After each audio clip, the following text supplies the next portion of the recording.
Good morning, dear students. Hope you all are fit and healthy. Welcome to Hindi class. Today in Hindi class, we will start the written work of chapter number 13, Mera Naya Bachpan. Yes, students, firstly, you will write date and day. Now, today, Dinank is 9 December 2020, दिन शनिवार. Then, chapter number and chapter name. Part 13, मेरा नया बचपन. Yes, students, firstly we will start Shabdarth. Write all the शब्द with black gel pen and earth with blue gel pen. हमारा पहला शब्द है बेटा निर्भय. इसका अर्थ है निडर, जिसको कोई डर ना हो. सेकंड इज अतुलित, मीन्स अपार. थर्ड चीथड़ों, इसका अर्थ है फटे पुराने कपड़े. फोर्थ इज कलोल, मीन्स क्रीड़ा. फिफ्थ इज निर्मल, इसका अर्थ है बेटा साफ. सिक्स्थ इज व्याकुल, परेशान या बेचैन. सेवंथ इज प्राकृत, मीन्स प्रकृति का. प्रकृति क्या होती है बेटा? नेचर. एट्थ विश्रांति, विश्रांति का अर्थ होता है बेटा आराम. नाइन्थ संताप, मीन्स दुख. टेंथ इज दृगों, दृगों का अर्थ होता है बेटा नयन या नेत्र.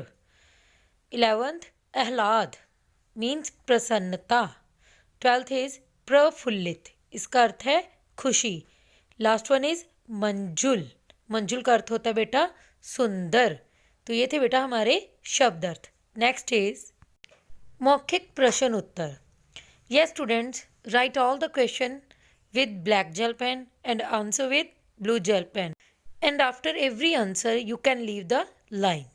Okay students, our first question is, मेरा नया बचपन कविता की कवित्री कौन है?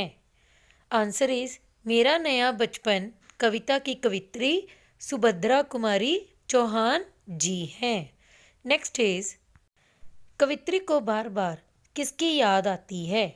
आंसर इज कवित्री को बार बार अपने बचपन की याद आती है. नेक्स्ट इज बचपन का क्या नहीं भूला जा सकता?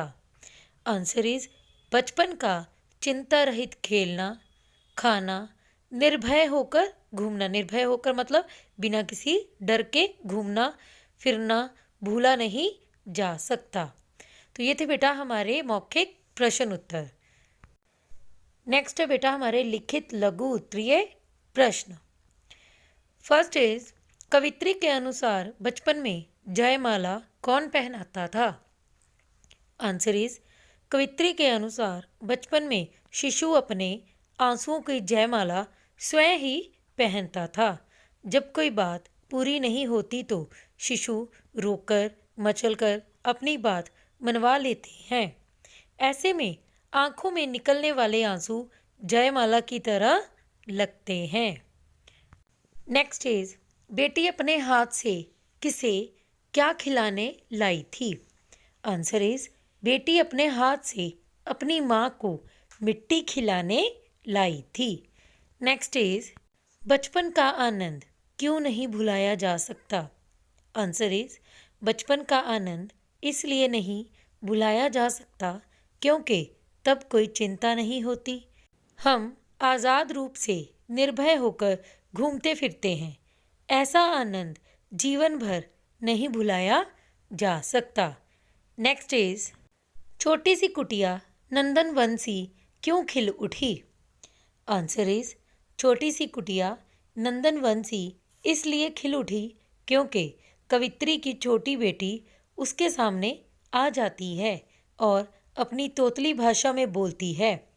तब कवित्री का घर आनंद से भर उठता है. कवित्री जिस बचपन की याद में खोई होती है वह उसके सामने बेटी के रूप में प्रत्यक्ष हो उठता है, मतलब बिल्कुल उसके सामने वो दिखने लगता है. तो ये थे बेटा हमारे लिखित लघु उत्तरीय प्रश्न. दीर्घ उत्तरीय प्रश्न. फर्स्ट इज बचपन को कवित्री ने निष्पाप क्यों कहा है? आंसर इज कवित्री ने बचपन को निष्पाप इसलिए कहा है क्योंकि बचपन ऊंच नीच, छूत अछूत आदि भेदभाव से अनभिज्ञ होता है. वह भोलेपन में अपना जीवन व्यतीत करता है, इसलिए कवित्री बचपन को निष्पाप कहती है। नेक्स्ट इज, कवित्री बेटी की बातों को सुनकर क्यों खुश हो गई? आंसर इज, कवित्री अपने बीते हुए बचपन की यादों में खोई हुई होती है, लेकिन तभी उसकी बेटी हाथ में मिट्टी लेकर आती है और माँ को उसे खाने का आग्रह करती है। इन बातों के रस से कवित्री खुश हो जाती है। नेक्स्ट इज, कविता में व्यक्त माँ और बेटी के प्रेम भाव को अपने शब्दों में लिखें। आंसर इज, कविता में माँ अपने बीते बचपन को याद कर बेचैन हो उठती है, लेकिन तभी बेटी की ओर उसका ध्यान जाता है, जो खुद भी मिट्टी खाकर आई, साथ ही माँ को भी खिलाने के लिए हाथ में मिट्टी लाती है। उसे देख माँ बीती बातों से निकलकर वर्तमान में लौट आती है और अपने खोए हुए बचपन को बेटी के रूप में पाकर अधिक खुश हो उठती है। ये थे बेटा हमारे दीर्घ उत्तरीय प्रश्न। नेक्स्ट है बेटा आशय स्पष्ट करें।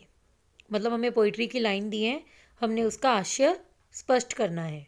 फर्स्ट है, ऊंच नीच का ज्ञान नहीं था, छुआछूत किसने जानी।